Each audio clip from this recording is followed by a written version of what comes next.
মালটা দেখো, মানে এটা বুকডুম, ঠিক আছে, এটা বুকডুম, হ্যাঁ বুকডুম বাবু।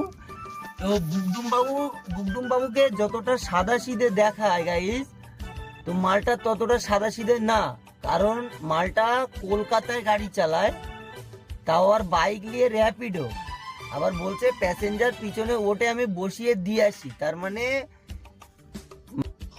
अरे देवा ये गड़बड़ है बाबा। মানে বুঝে নিতে হবে যে মালটার ক্যারেক্টার ঠিক কোন জায়গাটায় আছে। হ্যাঁ, তো যাই হোক, মালটা কাজ করে, আর আমি কাজ করিনি, ঠিক আছে।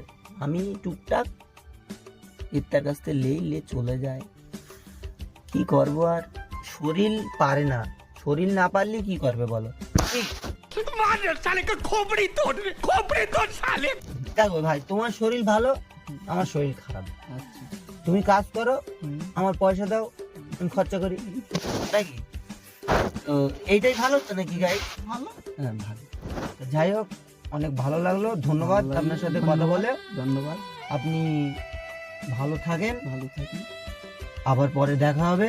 আবার পরে দেখা হবে। তো আমাদের গাইজদের জন্য কিছু একটু বলে দেন। গাইজদের জন্য কি বলবো?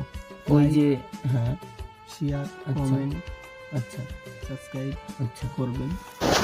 তো চলো, বুকডুম বাবুর কথা শুনে তোমাদের যদি ভালো লেগে থাকে, अगर तुम लोग नए हो तो सब्सक्राइब करो, वो जो लाल वाला बटन है उसके साथ स्कैम करो या फिर महफिल जमाओ, मुझे नहीं पता, बस क्लिक हो जाना चाहिए। अब मैं भी जा रहा हूं, मुझे पार्क में स्टंट्स मारने जाना है। পরের ভিডিও দেখার জন্য আবার প্রস্তুত থাকো। ফিরে আসছি আমি আর বুকডুম বাবু, ততক্ষণের জন্য টাটা, বাই বাই।